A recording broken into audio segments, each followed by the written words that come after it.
Good evening, folks. Welcome to Ridgecrest Talk. I'm Al Huey, along with my partner, Robert Eierman. And our guest again tonight, he's been with us before, Mr. Bill Manofsky. How you doing? Thanks for joining us, Bill. We Again, appreciate it. Thanks for having me. Appreciate it. Bill is the Vice President of the National Organization of... I'm the National Vice President of Legislative Affairs for the Association of the United States Navy. Yeah. We lobby for the benefit, we lobby Congress for the benefit of the operational Navy, mainly the fleet. That's what we do. Okay. We have recently taken on the legislative agenda item of energy and natural resource issues for the Navy. In particular, nationally, in this area? Nationally, internationally, excuse me. Internationally. But you're at least feeding them. Yes, I am. Data, yes, what's going on here. My counterpart in Washington D.C. is directly talking to Congressman Valadao about the legislation that he has submitted for the Central Valley that affects Lemoore Naval Air Station, which is in his district. So that's who we were primarily talking to, and I'm talking to other staffers on the Hill. And does there seem to be any serious interest in looking into what's going on here locally? Yeah, what I'm trying to address is two things. First of all, I would like to see the state segregate the Eastern Sierra from the California state requirements. We're completely different than what's going on in the Central Valley, and by default, the federal legislation has done that anyway. All the legislation is focusing on the Central Valley. What I've been trying to do with Feinstein staff is to include the Eastern Sierra to get funding for deep exploratory well drilling. And we're looking at what vehicles we can use that for or do that with. I also talked to Gene Fuller's office to work on the state side, and they pretty much agreed that there should be a separation. Oh, well, that's good. Because of this issue of why we are designated critical overdraft, because there's really no metric that compares or segregates a basin like ours going down at 6 inches a year versus a basin going down 60 feet a year by Bakersfield. And we're thrown in the same bucket, and the unintended consequences is the economic impact that it could have on us. Okay, so, and the other thing we need to try to do is try to get our designation reduced from medium to low, so that we don't have to be under the requirements of a GSA. We can either decide to do one or not do one if we are put in the low category. And she's looking into that too? Or I just started the discussion about the critical overdraft designation and why there's no metric to discriminate one basin from the other, and why the Eastern Sierra Nevada is being lopped into what's going on in the Central Valley, when all the discussion is on right now, the current discussion is Lake Shasta, Folsom Lake, Hernandez Reservoir coming back up, and everybody's not getting their water down in the Central Valley. Well, that has nothing to do with us. Mm-hmm. We're on the other side of this big mountain chain called the Sierra Nevadas. We're more in line with what's going on with Reno and Las Vegas than we are with what's going on in Bakersfield. Yet, you know, water knows no boundaries. Water doesn't understand there's a state boundary between Nevada and California. Yet, because we're in California, we come under those laws. Well, I think we need to start talking about separating one side of the mountain chain from the other. That could make a difference in the water district having to abide by the drought requirements and having to cut back 36%. Yes, I want to get back to, for a moment, to the groundwater sustainability and the concept of overdraft, which seems to me to be, to lack a serious metric, and that's that you're in overdraft if your aquifer continues to go down. That seems like a small portion of the total story. although your aquifer may be going down, and it's going down, like you said, ours is going down 6 inches or even a foot, as opposed to 60 feet. Now, if you're going down 60 feet, but you have, let me be ridiculous to make the point, 1,000,000 feet, you don't have a problem. Exactly. In the same context, if we're going down a foot and we have 1,500 feet, you don't really have an eminent problem. So the reason why I went down and I gathered the well sounding data from the water district to continue my discussion with DWR about this issue. And even the president of Tata Engineering said we're in overdraft. I can understand that term. Overdraft means you're using more that's coming in. 6 inches is overdraft.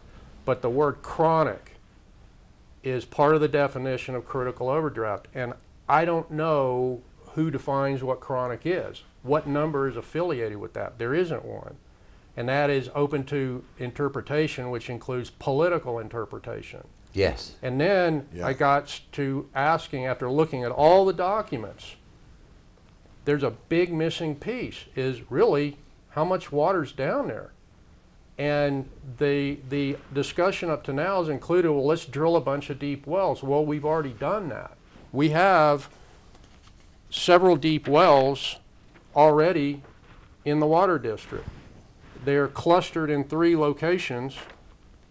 There's Eierman Road, there's Jack's Ranch, and there's Ridgecrest Boulevard. 8, 9, 10, 11, and 13 are over here. 17, 30, and 31 are there in Buttermilk Acres. And then down in the southwest well field is 18, 33, and 34. These wells are coming up. 8, 9, and 13 are coming up. Well number 8, which is this well, this is the water district data, not my data, their data. Yes. Shows the water coming up. Now, I've been seeing nothing but charts from everybody, water going down. Yes. Here's water going up. There's 9, water coming up. Real quick, we only got about 20 seconds. Water coming up in 13. And on well number 8, from that point to that point in the past 10 years, and this goes back to 1964, they're missing it, the rest of it, that's 48 feet. 48 feet? Yeah. Holy cow. Well, we'll talk about this some more when we come back after our break. Join us on the other side. You're listening to Ridgecrest Talk.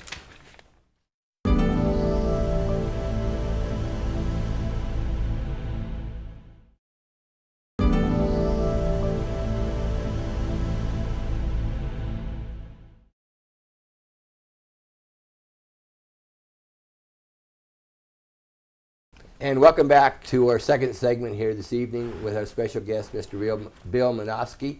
Again, I'm Robert Eierman, along with my partner, Al Huey, and we're talking what else? Water. Right. And you were giving us some figures mentioning that well 8 in the last 10 years, although not a production well at the moment, has come up 48 feet.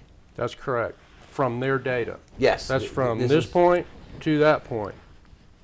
Okay, and then well 9, which is a full production well pumping at 1,200 gallons per minute, has come up in the past 10 years 6.1 feet total. Wow. And then well 13 has come up 7.4 feet in 10 years. And these are the closest to town. These are right in the southeast corner of Jack's Ranch Road and Eierman Road.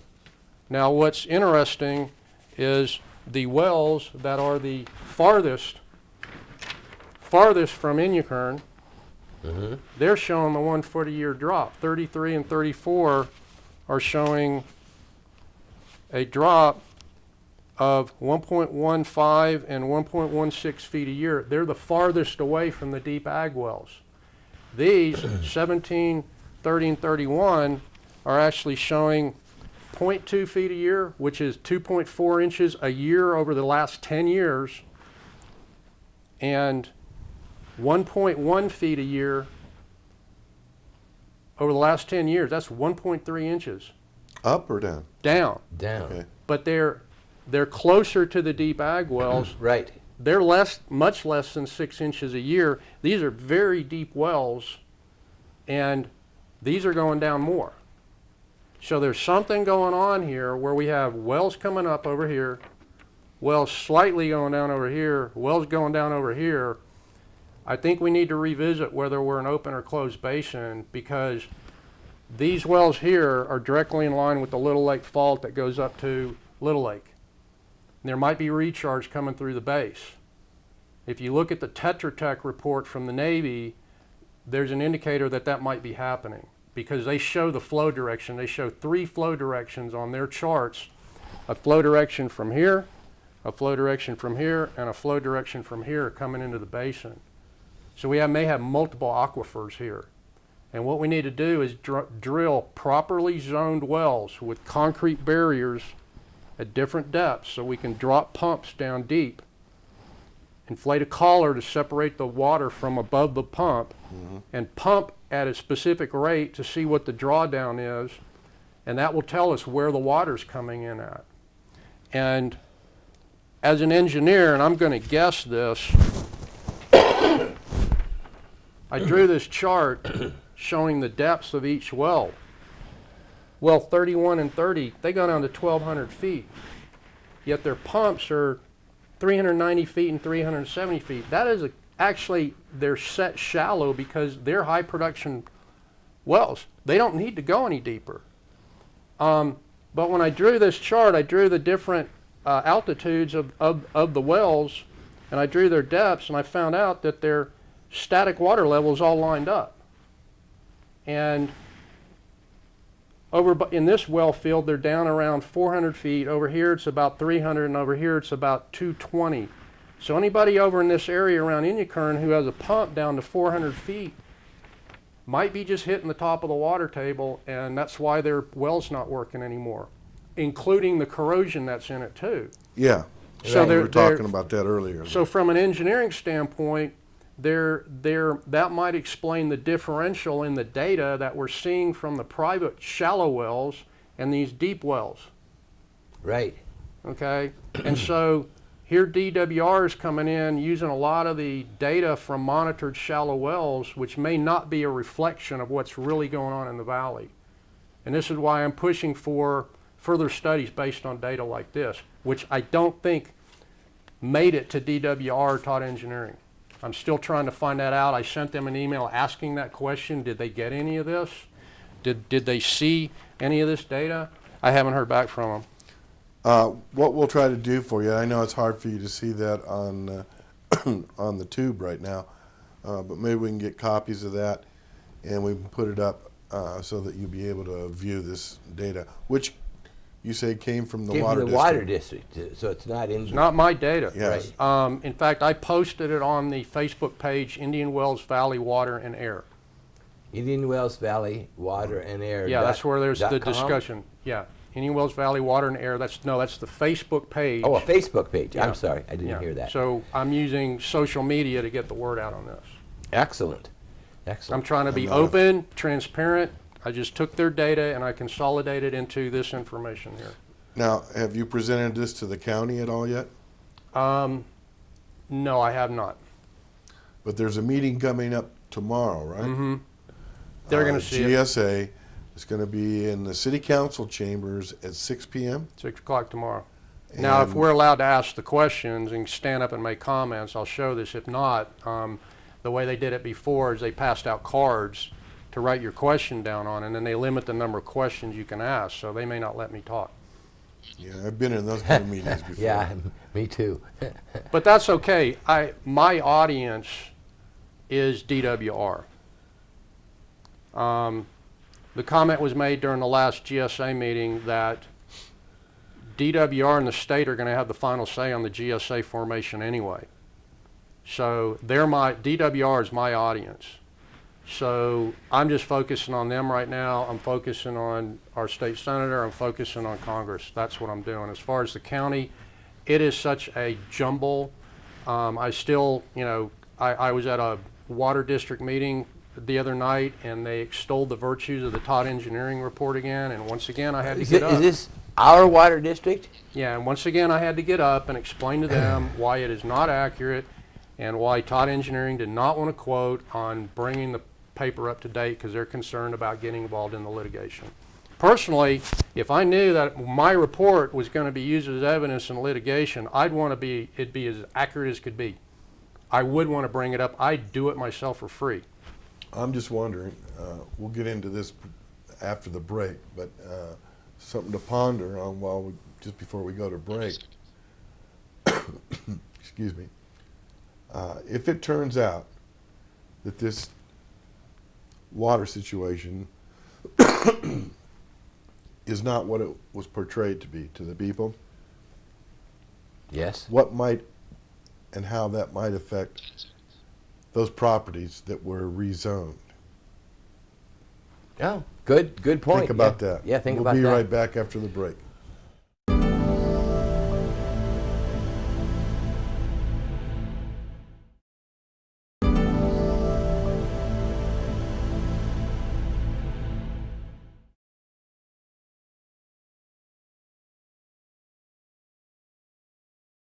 Welcome back. Ridgecrest Talk. Al Huey, partner, Robert Eierman, our guest, Bill Manofsky, talking about water. Before we went to break, I put the question to everybody about how those properties that were rezoned before this water issue came up. Well, actually, it came up during the rezoning, but what if it's not what it's been portrayed to be? Ballot box. Yeah, I guess the only way to fix that is we have elections coming up, and we might want to put somebody else in there, and then they could overturn all that. But anyway, getting back to the water, something interesting happened here recently, within the last, well, let's just say recently. I don't know what the exact time frame was. There was a coalition formed, and you're a part of that. Yes, we met last night. Okay. And tell us a little bit about it, what it's called, and what the mission or goal or vision is. It's called the Indian Wells Valley Coalition. Essentially, we've been discussing, a small group of us who have been spearheading this issue on the pro-ag side, pro-business, pro-growth side of this, have been talking about getting other people involved. Essentially, there's a lot of people sitting on the sidelines gritting their teeth watching this happen. Well, we are putting together a group of concerned citizens concerned about the economic vitality of the Indian Wells Valley. Everyone is invited in this. Our current focus is the water issue and getting out the facts. We are a fact-driven organization and not the political opinions. Well, the Todd report was fact, right? Well, see, I factually came in and challenged it and found the errors in it. The group will give everyone a common voice to our elected officials. So we are looking at putting together a petition. I'm going to write the letter basically explaining some of this to our officials and let them know that there is a group of people behind the counter argument to this. If anybody wants to join this, please call Mrs. Pat Ferris on her phone. The number is 760-371-5797. I'll say that again, 760-371-5797. And that's to get information and join the Indian Wells Valley Coalition. So if you think that we may have been misled a little bit, and looking at the data that the Indian Wells Valley Water District has provided Mr. Manofsky with, it sure looks a lot different than what we were hearing and seeing just some months ago when they got ready to throw us into this. Well, you know my opinion, that and if you have forgotten it, which I'm sure you haven't, it's all a con job. There's not a bit of truth to it. Now this is just my personal opinion, folks. Yeah, not the station. Not the stations. And that it's, I don't think an intended conspiracy. It's just conspiracy by accident between certain politicians in the Indian Wells Valley Water District to control the people through water. I don't trust them. Power, control, money. Yes. What it's really about. I agree with you. I mean, that's just my opinion. No, I could be totally wrong. You could throw me into that same category. I mean, we talked to this guy, remember Zach? I forget his last name. Yeah, And has a well. he had a well on his property. It was a community well. I think there was maybe 4 or 5 other people Yeah. that were hooked into this well, and it was an old well.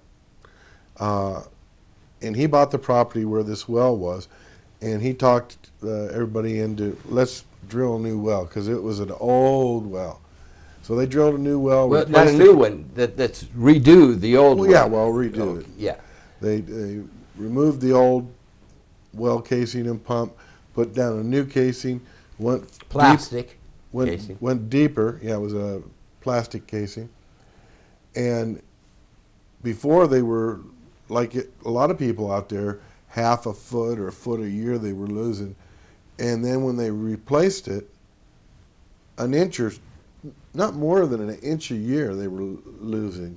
And they're between an alfalfa field and a pistachio farm. So if ag was causing the problem, you know, you'd think they would have seen it. And it wasn't to the degree that everybody else was seeing, but they have these older wells, shallow wells. They're at 300-400 feet, and like you're saying, that's pretty close to almost where the level of the water is. And so I don't know that we have a real issue with the whole valley. We might have issue with some of these private wells that are shallow wells, that are older wells, and they need to be re-drilled, and it's not cheap to drill a well. No, and I'm sorry for them, but Yeah. that's not the government's responsibility Right. to take care of their well. I think they need to realize, and this is literally what the president of Todd Engineering told me. She said she agreed that the days of private wells in the Indian Wells Valley are over. Shallow private wells. And they need to go on a couple deep wells on a water district in Indian Current. Period. That's what she said. So I think what swayed me initially was reading the farmer's letter. This was a signed farmer's letter, a commitment to limit the amount of water they would use. And this was in response to their reading the Todd report. There was also other changes they wanted to make to the Todd report, and that never got included in the document that went to the supervisors before they voted to rezone the property away from ag. All right, that got me, that put me on one side of the fence. Sorry to cut you off, but we're running out of time. I want to remind everybody the GSA meeting tomorrow night with DWR at City Council Chambers at 6 o'clock. So be there.